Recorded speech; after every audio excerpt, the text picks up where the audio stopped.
الحمد للہ وحدہ والصلاة والسلام علی من لا نبی بعدہ وعلی آلہ الذین اتبعوا بکمال مجاہدہ. سبحان اللہ سبحان اللہ.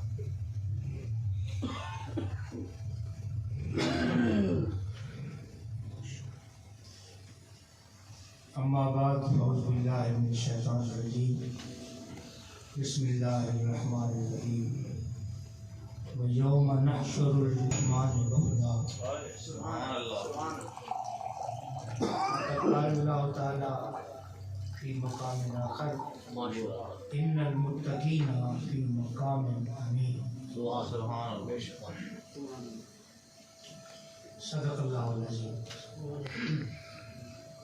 بیس بڑھا کے تھوڑی آواز کھول جا کیونکہ میری بھی خراب ہے تو یہ دن گڑبڑ کا سبحان اللہ. بڑی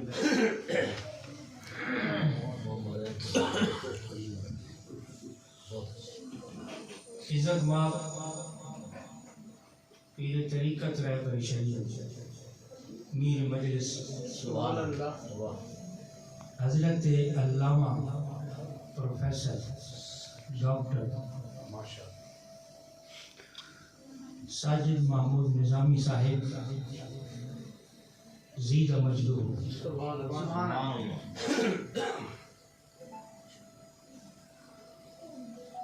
وطال اللہ عمرہ سبحان اللہ.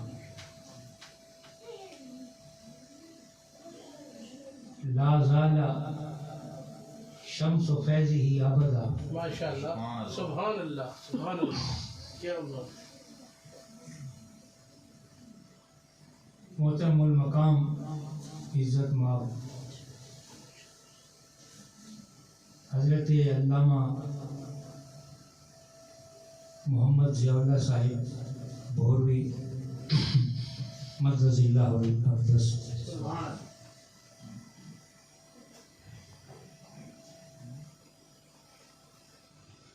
استاذ الحفاظ والقراء شیخ الشیوخ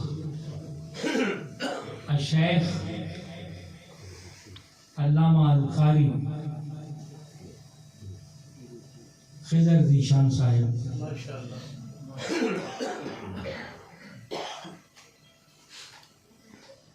بارک اللہ فی صوتہ ماشاء اللہ. وذوقہ وشوقہ وعلمہ وعمرہ. ماشاء اللہ.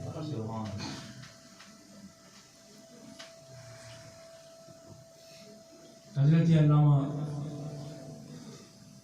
حافظ اقربا صاحب بہروی ماشاء اللہ. بشیر احمد صاحب بہروی ثنا خان مصطفیٰ جناب فخر السادات نصیر شاہ صاحب ماشاء اللہ. نقیب محفل محترم المقام جناب مولانا معین الدین سیالوی اویسی ماشاء اللہ. ہمارے کوثر مسجد کے خطیب مولانا ظہور احمد صاحب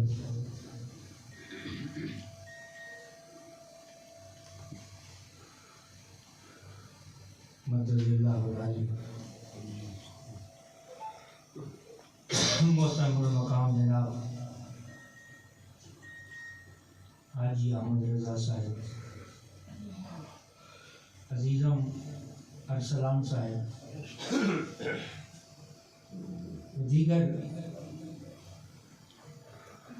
سامعین محترم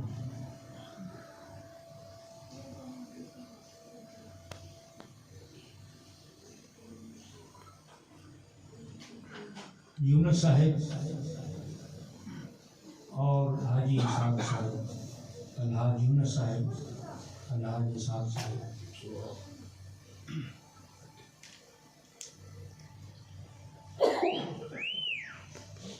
وہ ایک پھول تھے سبحان اللہ. کھل کر چلے کی مہک آج بھی باقی ہے۔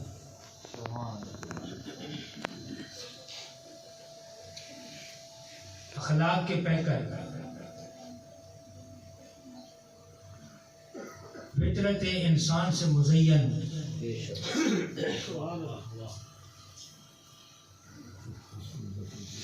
انسانیت سے لبریز سچے مسلمان، مومن، موحد،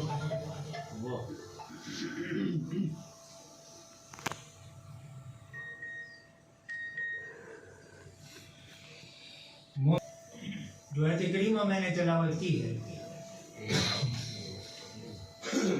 منظر قیامت کو بیان کر رہا ہے اللہ تعالیٰ، اور کیا حسین منظر فرمایا، فرمایا یوم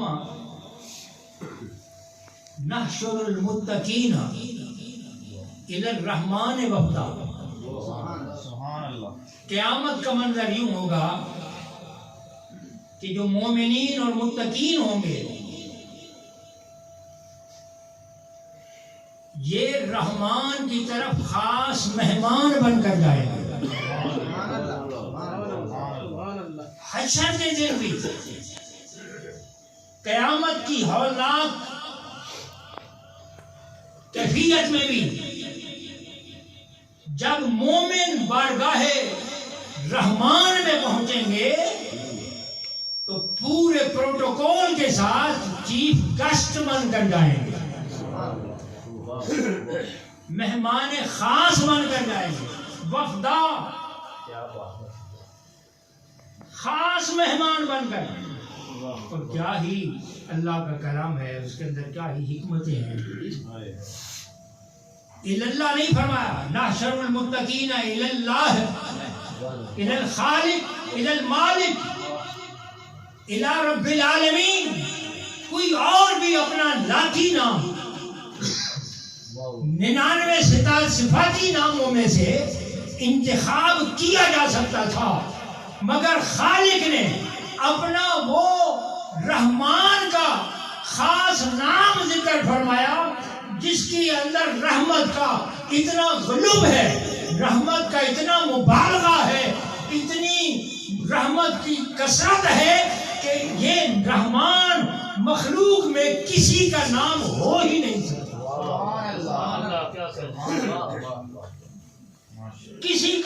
کسی پیغمبر کا نام نہیں ہو سکتا، حتیٰ کہ سرکار دو عالم کو بھی ہم رحمان نہیں کہہ سکتے، جو سراپا رحمت ہے۔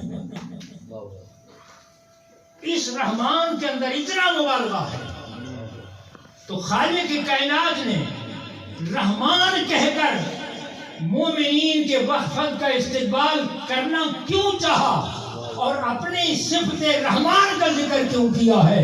اس لیے کیا ہے کہ کسی کا ذہن یوں نہ جائے کہ میں قہار ہوں، میں جبار ہوں، یہ بھی یقین ہوں، مگر سنو کل محشر کے دن جب مومن میرے سامنے آئیں گے، رسول اللہ کے غلام میرے سامنے آئیں گے، متقی میرے سامنے آئیں گے، تو پھر اس وقت میں اپنے صفت رحمانی سے متجلا ہوں گا اور ان پر اپنی کرم نوازیاں کروں گا۔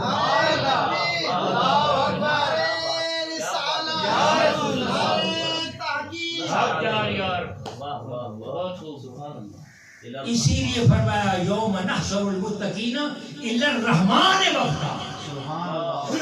دنیا آج نفس و نفسی کی بات کرتی ہے، دنیا آج قیامت کے منظروں سے ڈراتی ہے، لیکن مجھے قرآن کی قسم ہے جو خالق نے اپنے کلام کو اس مخلوق کی رہنمائی کے لیے مصطفیٰ کے قلب اطہر پر نازل فرمایا ہے، جس کو تنزیل من رب العالمین کہا گیا، ونزل بہ الروح الامین کہا گیا، ونزل علی قلبک بالحق کہا گیا، وہی قرآن کہہ رہا ہے، وہی خدا کا سچا کلام کہہ رہا ہے جو لا ریب بھی ہے، بے عیب بھی ہے، اور اللہ کا مقدس کلام مخلوق سے بالا تر اور مخلوق سے مابرا اور مخلوق ہونے سے پاک بھی ہے، اس کلام کے اندر یہ ذکر کیا جا رہا ہے کہ متقی کل قیامت میں ٹہلتے ٹہلتے خوشی سے مسکراتے ہوئے خدا کے اور رحمان کے خاص مہمان بن کر رحمان کی بارگاہ میں پیش ہوں گے۔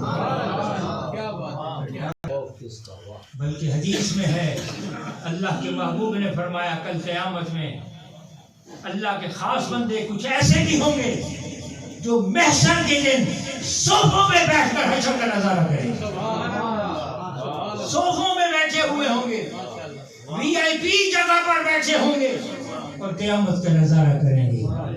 ان المتقین فی مقام امین، خدا کہتا ہے مومن مقام امین میں ہوگا، امن کے مکان میں۔ تقوی کسے کہتے ہیں؟ میں شارٹ کٹ کر رہا ہوں۔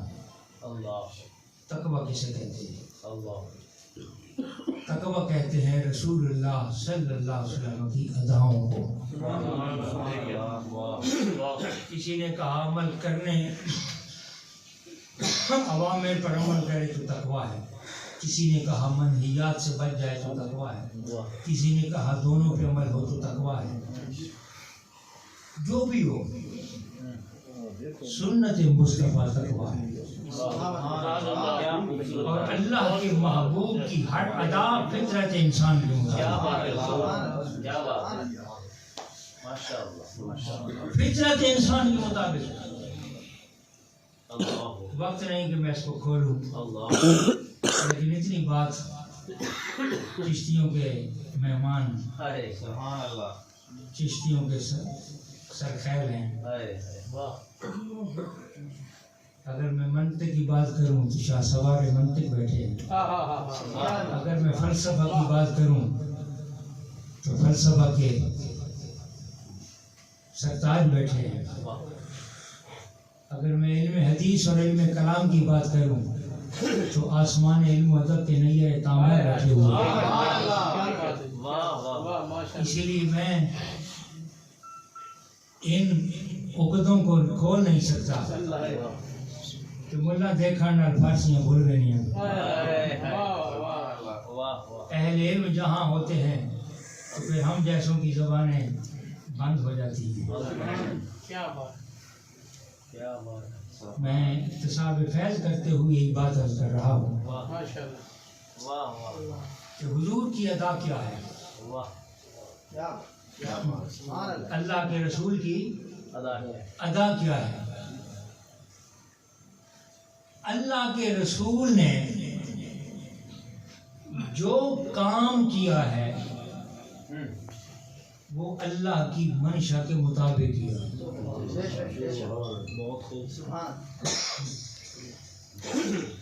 سمجھ رہے ہیں نا میری بات؟ توجہ فرمانا، یہ بڑی اہم بات آ گئی ہے، عرض کر رہا ہوں۔ جو کام بھی قولاً فعلاً جو اللہ کے محبوب صلی اللہ علیہ وسلم سے سرزد ہو رہا ہے وہ اللہ کی عین منشا ہے، اللہ کی عین منشا ہے۔ اور منشا کے خلاف اللہ کے محبوب نے نہ کوئی قول کیا ہے نہ کوئی فعل کیا۔ ایک بات اگر اس بات کو بھی تسلیم کیا جائے کہ اللہ کے محبوب نے اپنی زبان سے جو لفظ بھی نکالا اللہ کی منشا تھی، جس کا نشان بھی نہیں ہے، جو غیر مری ہے، نہ دیکھا جا سکتا ہے، اس کی منشا اللہ کے محبوب جو بول رہے ہیں، جہاں بیٹھ رہے ہیں، اللہ کی منشا ہے، اٹھ رہے ہیں، اللہ کی منشا ہے، پانی پی رہے ہیں، اللہ کی رضا ہے، کھا رہے ہیں، اللہ کی منشا ہے، شادیاں فرما رہے ہیں، اللہ کی منشا ہے، ازواج مطہرات کو نوازا جا رہا ہے، اللہ کی منشا ہے، میدان کارزار میں ہیں، اللہ کی منشا ہے، صحابہ کو نواز رہے ہیں، اللہ کی منشا ہے۔ کمال کی بات ہے اللہ کا رسول جو بولتا ہے تو اللہ کی منشا کے مطابق بیٹھتا ہے تو اللہ کی منشا کے مطابق. اتنا گہرا تعلق، اتنی کلوزنگ، اتنا اتصال، اتنی مواصلت، اتنی مطابقت، اتنی موافقت، اتنی موافقت. اور یوں نظر کا کمال کہ ہر بات کرنے سے پہلے اللہ پر نظر بھی ہے اور پھر اس کی رضا بھی معلوم کی جا رہی ہے کہ یہ میں بیٹھ رہا ہوں تو اللہ خوش ہو رہا ہے، میں اٹھ رہا ہوں تو اللہ خوش ہو رہا ہے، میں پی رہا ہوں تو اللہ خوش ہو رہا ہے، میں میدان میں جا رہا ہوں تو اللہ خوش ہو رہا ہے، جبریل میرے پاس آ کے بیٹھ رہا ہے تو اللہ خوش ہو رہا ہے، دہیا کلبی کو میں نواز رہا ہوں تو اللہ خوش ہو رہا ہے، ابو بکر کو نوازا جا رہا ہے تو اللہ خوش ہو رہا ہے، عمر فاروق کو نوازا جا رہا ہے تو اللہ خوش ہو رہا ہے. ہر بات پر نظر خدا پر کمال کا تعلق ہے. یا پھر دوسری وجہ، دوسرا پیمانہ اس کا یہ ہوگا کہ اللہ کا محبوب بیٹھتا ہی تب ہے جب خدا کہتا ہے. اللہ کا محبوب بولتا بھی تب ہے جب خدا کہتا ہے. اللہ کا محبوب بات کرتا بھی تب ہے جب اللہ کہتا ہے. اس کا مطلب یہ ہوا کہ ہر وقت اللہ اپنے محبوب سے گویا ہے، گفتگو فرما رہا ہے، بات کر رہا ہے. تیسرا معنی اس کا یہ ہے کہ اللہ کا محبوب اتنا مختار کل بن گیا، اتنا مختار کل ہے کہ جو کرتا جا رہا ہے وہی اللہ کی منشا بنتی جا رہی ہے. جہاں بیٹھ گیا اللہ کی منشا ہو گئی، جہاں اٹھ گئے اللہ کی منشا ہو گئی، جس پر راضی ہو گئے اللہ راضی ہو گیا، جس کو نوازا جا رہا ہے اللہ کی منشا ہو گئی.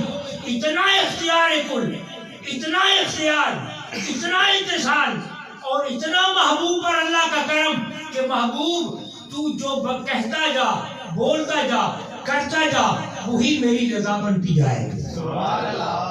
کمال کا تعلق ہے.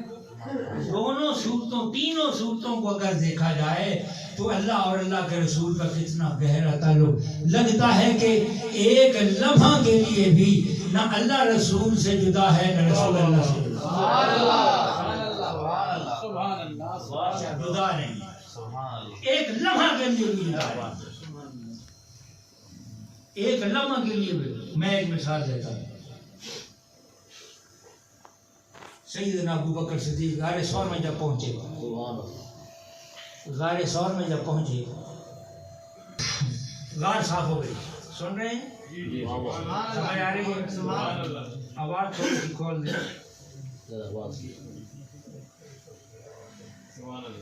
ابو بکر نے غار صاف، سرکار صلی اللہ علیہ وسلم کو بلایا گیا، تشریف لائی، غار صاف ہو گئی، سارا کچھ صاف کیا. سرکار نے قدم رنجہ فرمایا. ابو بکر کی گود میں سرکار نازاں ہو کے لیٹ گئے.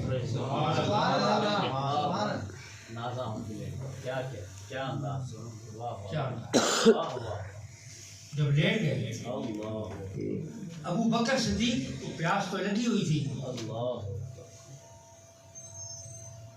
اب سوچا پیاس بڑی لگی ہے، یہ پیاس تو بجھ رہی ہے ساری کائنات سے بکری، ساری کائنات سے نرالی. اس کائنات کے اندر ایک ابو بکر ہی ہے جو پیاس کو بجھا رہا ہے. ایک ابو بکر ہی ہے جو پیاس کو بجھا رہا ہے. اسی لیے فاروق اعظم نے کہا ابو بکر میری ساری زندگی کی نیکیاں لے لے، غار ثور کی ایک رات والی نیکی ہے. نعرے تکبیر، نعرے رسالت، نعرے تحقیق. سبحان اللہ. سرکار صلی اللہ علیہ وسلم لیٹے ہوئے. ابو بکر عرض کرتے ہیں یا رسول اللہ سخت پیاس لگی. اللہ کے محبوب نے صلی اللہ علیہ وسلم نے فرمایا ہے یا رسول اللہ پیاس.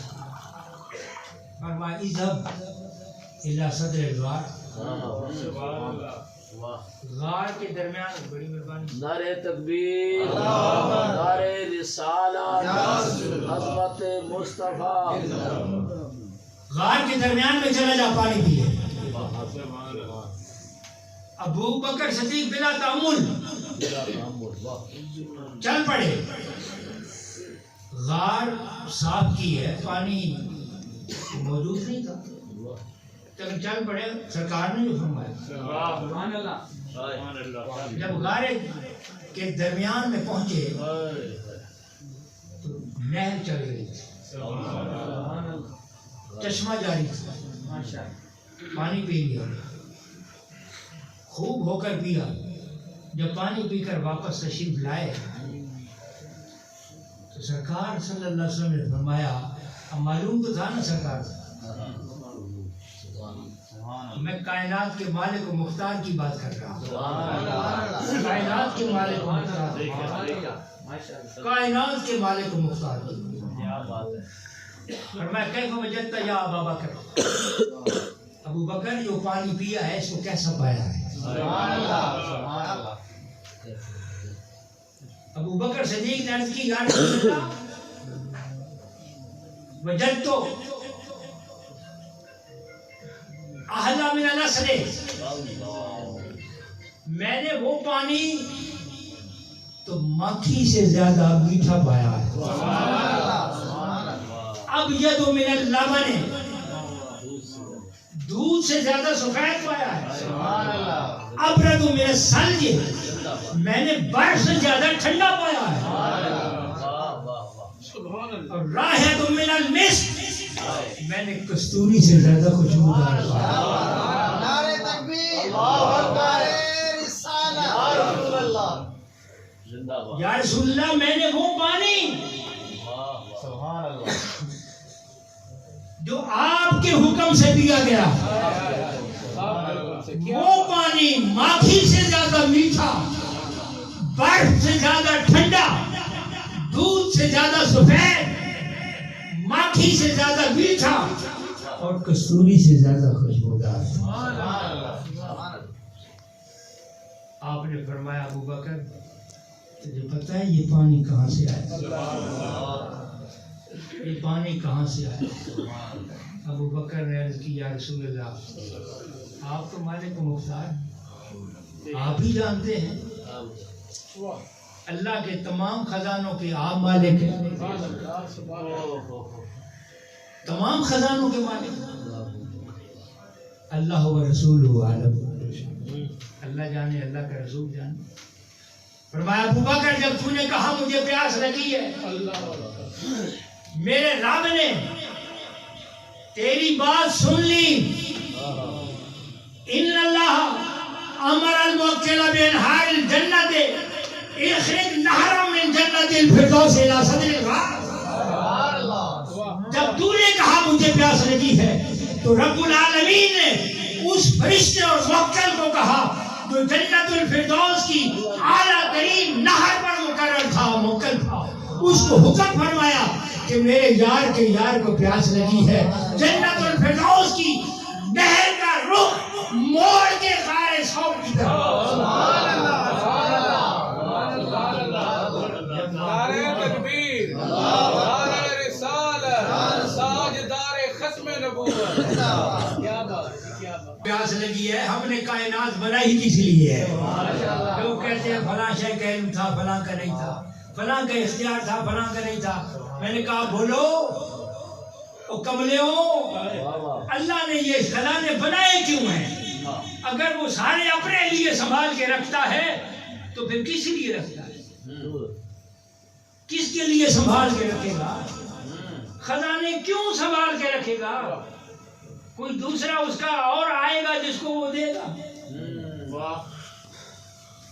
کوئی اور مخلوق آئے گی، کوئی اور اس کا پیارا آئے گا جس کو وہ دے گا.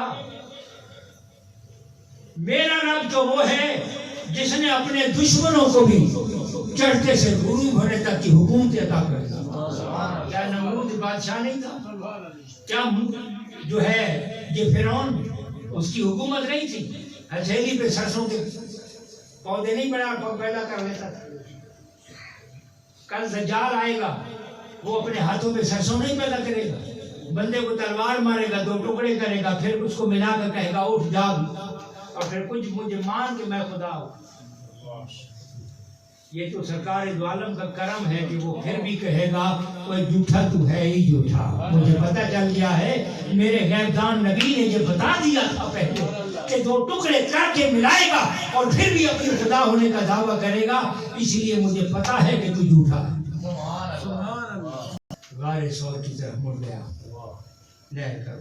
مختار کل ہے, ساری کائنات کے مالک مختار ہے, اور حضور کی ہر بات وہ فطرت کے مطابق. اب دیکھیے سرکار نے فرمایا المومن کالجسد الواحد, مومن ایک جسم کی طرح ہے, ایک جسم کی طرح. اب کیا ہی تھوڑے سے لفظ ہیں اور کتنا ناپیدا کنار سمندر اس کے اندر موجود ہے, بحر بے کرام موجود ہے. المومن کالجسد الواحد, تمام مومن ایک جسم کی طرح ہے. اگر جسم کو دیکھو, یہ ہاتھ ہے, توجہ ہے میری طرف, یہ ہاتھ ہے, یہ بھی ہاتھ ہے, یہ ایک جسم کا ہے. اگر اس ہاتھ میں بیگ پکڑ کے جا رہا ہوں, یہ بازو میرا تھک گیا ہے, یہ کہتا ہے مجھے دے دے, مجھے دے دے, تو تھک گیا ہے میرا بازو بھائی, تو تھک گیا ہے, مجھے دے دے. یہ پکڑ لیتا ہے, پھر چلتے چلتے پھر یہ محسوس کرتا ہے کہ اب یہ تھک گیا ہے, کہتا ہے مجھے واپس کر دو, تو تھک گیا ہے, تو تھک گیا ہے, مجھے واپس کر دو. پھر یہ واپس لے لیتا ہے. اس کا آپس میں اتنی ممارست ہے, اتنا پیار ہے کہ ایک ہاتھ اگر تھک جائے تو دوسرا بوجھ اٹھانے پہ تیار ہو جاتا ہے. اور میرے مصطفیٰ نے کمال کر کے رکھ دی ہے, المومن کالجسد الواحد, مومن ایک جسم کی طرح ہے. اگر ایک مومن پہ تھکاوٹ پیدا ہو جاتی ہے تو دوسرا کہتا ہے تو تھک گیا ہے, یہ بوجھ مجھے دے. یونس, الحاج یونس, تیری قبر پہ کروڑوں رحمتیں ہوں, تو نے میرے مصطفیٰ کے فرمان کو سچا کیا ہے. ایک ماں کی طرح پر پھیلائے, اپنے سارے بھائیوں کو نیچے رکھا, ان پروں کے اندر رکھ کر پالا ہے, ان کو بلند کیا, اپنے مقام پہ پہنچا. حاجی یونس, جب سب بھائی تیرے اپنے مقام پہ پہنچے, تو نے اللہ کی طرف رخ تخت صبر پا. المومن کالجسد الواحد, میرے رسول نے کیا ہی فرمایا. اب یہ دیکھو, یہ ہاتھ ہے, یہ کیا کرتا ہے, یہ اس کو صفا کرتا ہے, یہ اس کو کیا کرتا ہے, سمجھ رہے ہیں نا میری بات. میرے رسول کی حکمت بڑی بات ہے. اللہ نے فرمایا نا, اے محبوب ہم نے تجھے کتاب اور حکمت کی تعلیم بتا دی, اور تو کتاب اور حکمت کا علم سکھائے گا. یہ حکمت ہے, یہ حکمت ہے. یہ ہاتھ صاف کر رہا ہے, اس کو صاف کر رہا ہے.